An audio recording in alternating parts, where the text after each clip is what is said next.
lovely people. Welcome to English Lessons Online. In today's lesson, we shall be discussing speech writing. Speech writing is an essential part of the Wassce English language paper. Please, if you have not subscribed to this channel, kindly click the red button to subscribe and press the notification bell beside it to get notified when we upload a new video. Let's get right into today's lesson. We shall begin this lesson by looking at what a speech is. A speech is simply a formal address or discourse that a person gives to an audience.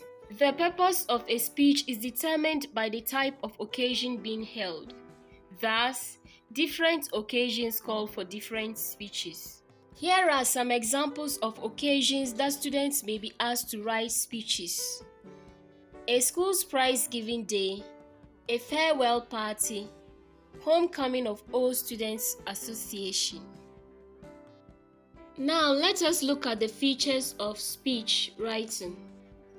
Though we have informal and formal speech, the Wassce English language paper generally often requires students to write a formal speech.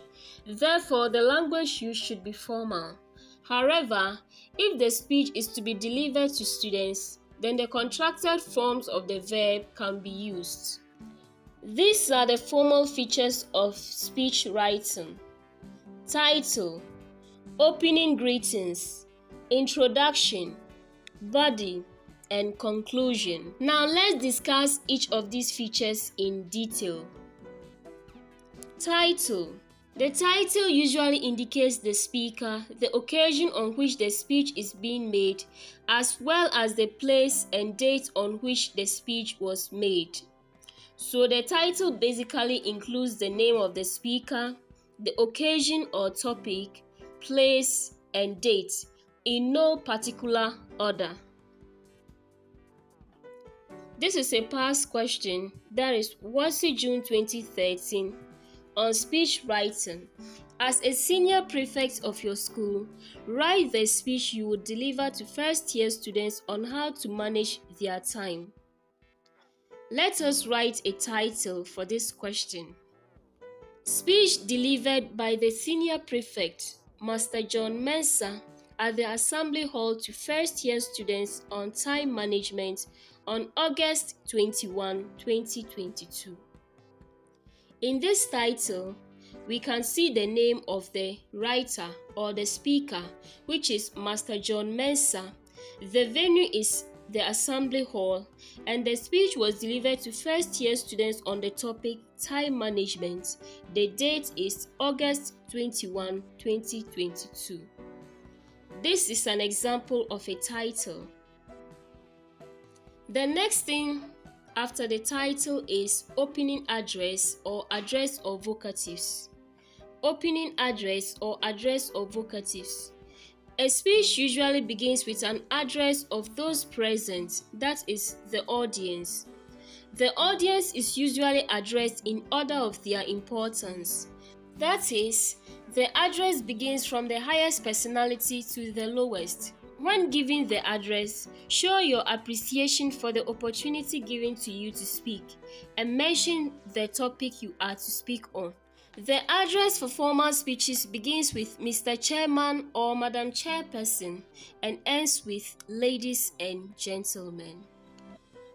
Please take note, the address of vocatives is dependent on the occasion and the people present.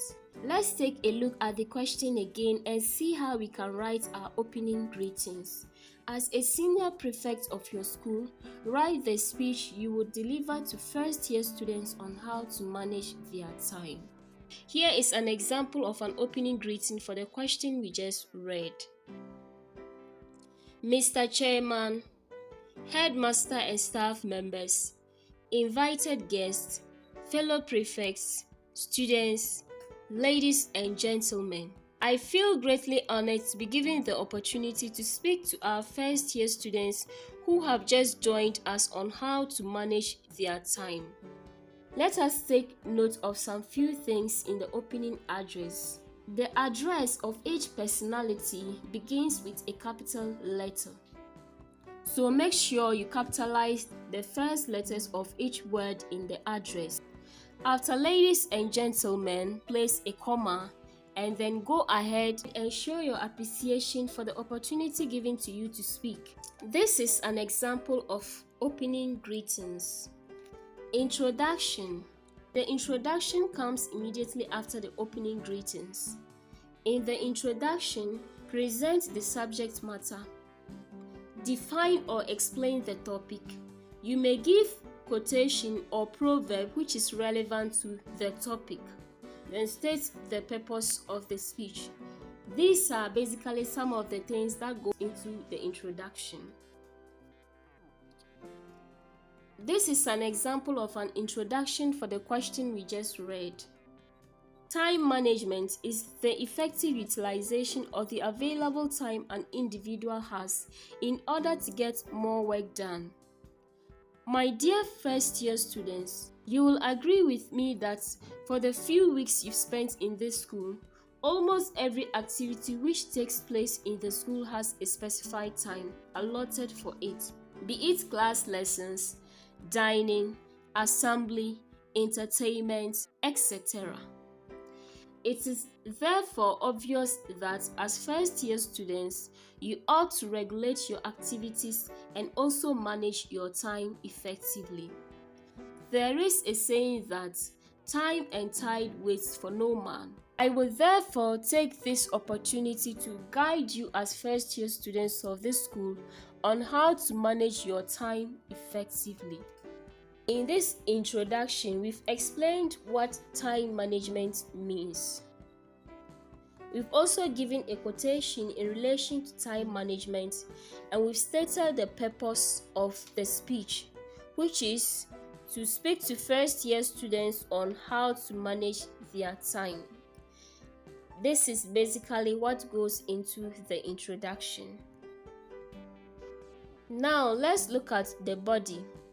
The body is where you present your main points in detail. Here, make sure you devote a paragraph to each main point. Address the audience from time to time in the course of presenting your points. However, do not address too frequently. These are the things first-year students can do in order to manage their time. So what we need to do now is to use a paragraph to talk about each of these points. So each paragraph should address each of these points. So our first paragraph in the body should talk about identify your goals. Then the second paragraph will address create a daily plan. Then the third paragraph will speak about self-discipline. So you need to use these points to form topic sentences and then develop them into paragraphs. Now let us look at the conclusion. In the conclusion, address your audience for the last time. Summarize or re-emphasize what has already been said in the main body. Give suggestions or advice. Speeches usually end with thank you. Now let's take an example of a conclusion for our past question. Mr. Chairman, headmaster and staff members, invited guests, fellow prefects, students, ladies and gentlemen, I believe that what I have said is enough to guide our first-year students to manage their time effectively and enable them achieve excellence. Thank you. The conclusion doesn't have to be long. You just need to summarize what you have already written and end it with thank you. So, this is basically how to write a speech. So remember we said a speech should have a title, opening greetings, introduction, main body, and conclusion, and it should always end with thank you. Please take note, when writing a speech in Wassce or waec, candidates are not penalized when they do not write the title. And do not end your speech with I am done. Make sure you end it with thank you. Thanks for watching. Please like, comment, and subscribe. See you in our next lesson. Bye.